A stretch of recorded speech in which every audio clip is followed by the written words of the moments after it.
A'udzubillahi minasyaitonirrajim. Bismillahirrahmanirrahim. Assalamualaikum warahmatullahi wabarakatuh. Pada pertemuan kali ini kita akan belajar bagaimana cara menggunakan switch atau saklar. Kita buka folder project, masih di parallel interface, folder 47 switch. Nah, kita buka untuk sirkuitnya. Kemudian kita buka untuk inonya switch. Nah, bahasa pemrogramannya. Nah, di sini. Baik.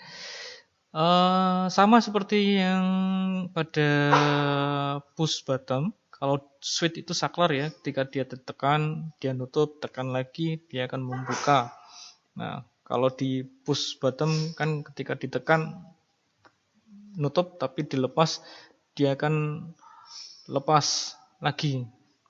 Nah, sama seperti yang sebelumnya, ini ada konfigurasi register DDR-nya, register untuk mengkonfigurasi port tersebut sebagai input atau output. Nah, ini ada port D, parallel port D, parallel port B, ini ada 8 bit. Kemudian sama seperti yang tadi, nyalakan dulu, kemudian kita matikan satu detik, kemudian kita aktifkan internal pull up untuk bantuan tombol ini. Jadi kita tidak perlu memberikan pull up resistor di pin 8. Kita pull up ke tegangan positif.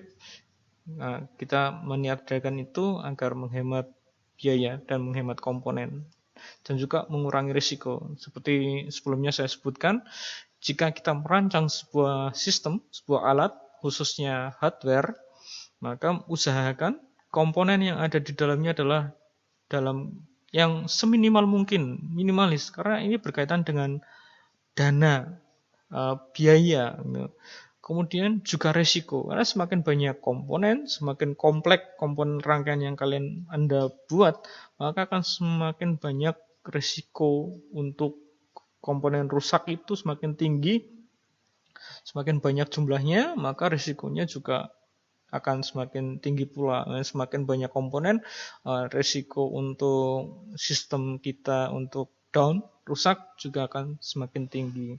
Karena satu komponen pasti akan mengganggu komponen yang lainnya, jalan komponen lainnya. Nah, di sini adalah kita akan membaca kondisi dari tombol, apakah dia kondisinya low. Low itu ketika ditekan ya. Nah, ketika saklar ini dalam kondisi close, maka yang dijalankan adalah baris program ini. Tetapi jika tidak, yang dijalankan adalah baris program ini. Nah, baris program ini, ya, pertama kita memberikan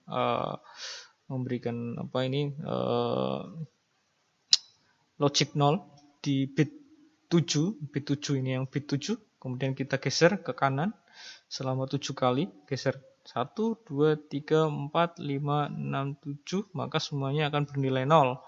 Nah, kemudian matikan lagi, mulai dari awal lagi, nyalakan, kemudian ini berulang-ulang selama-lamanya. Kalau di sini kebalikannya, bit ke 0 pertama kali dimasukkan di sebelah kanan, di bit ke 0, ini bit ke 0, di pin digital 0 ini, kita 0, kemudian kita geser 0-nya ke sini, akhirnya semuanya menyala. Kita coba. Nah, oh, ini masih kondisi tes. Kalau menemukan kondisi seperti ini, dia tidak jalan, apa yang perlu kita lakukan adalah untuk load firmware ulang. Firmware-nya ulang itu ada di mohon maaf, ini ada di desktop. Nah, saya taruh di desktop soalnya ya. Di switch, nah ini ada hexnya, bisa Anda upload ulang hexnya. Hex itu adanya hasil kompilasi dari ini, di compile kemudian diupload. Compile itu akan menghasilkan file hex, kemudian upload itu file hex tadi dimasukkan ke microcontroller. Nah, kita jalankan. Nah, oke, sip, jalan. Oke. Atau cara lain, misalkan ngehang, berarti sepertinya ada kesalahan di file hexnya, maka yang kita lakukan adalah bisa kita upload ulang Nah, kita upload dulu.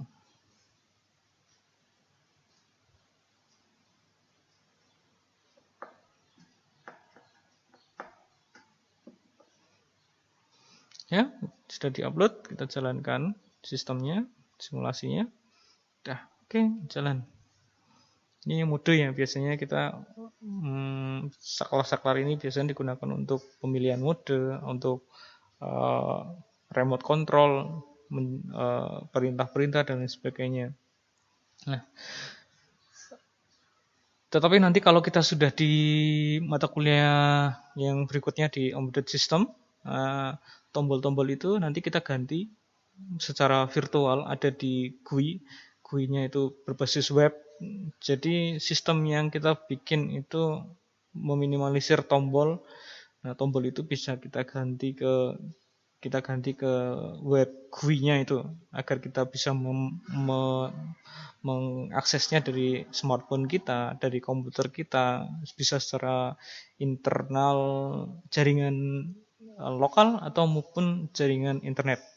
Baik, mungkin sekian saja pelajaran kali ini.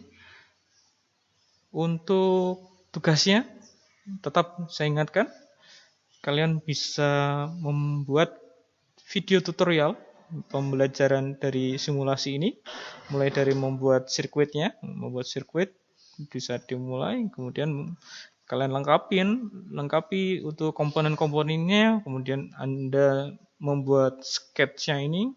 Nah, sketch-nya latihan untuk mengetik ya, mengetik nanti akan Anda berlatih bagaimana Anda seni memprogram, akan meningkatkan juga tingkat ketelitian Anda. Titik koma itu biasanya ada yang lupa, nanti ada keterangannya ada di sini. Nah, alangkah lebih baiknya sebelum Anda melakukan proses compile ini, memencet tombol compile atau upload, ini ada baiknya Anda delete dulu semuanya agar log file layar lognya ini bersih, tidak tumpang tindih. Karena kalau ini kita nggak sengaja ngeklik di sini, nanti ini akan tertumpang tindih. Ini semakin lama semakin banyak, lognya ini akan semakin banyak. Ini lebih baik di delete biar bersih. Baik, mungkin sekian dari saya. Selamat belajar, selamat mencoba, harus semangat. Kemudian salam belajar dari saya. Wassalamualaikum warahmatullahi wabarakatuh. Terima kasih.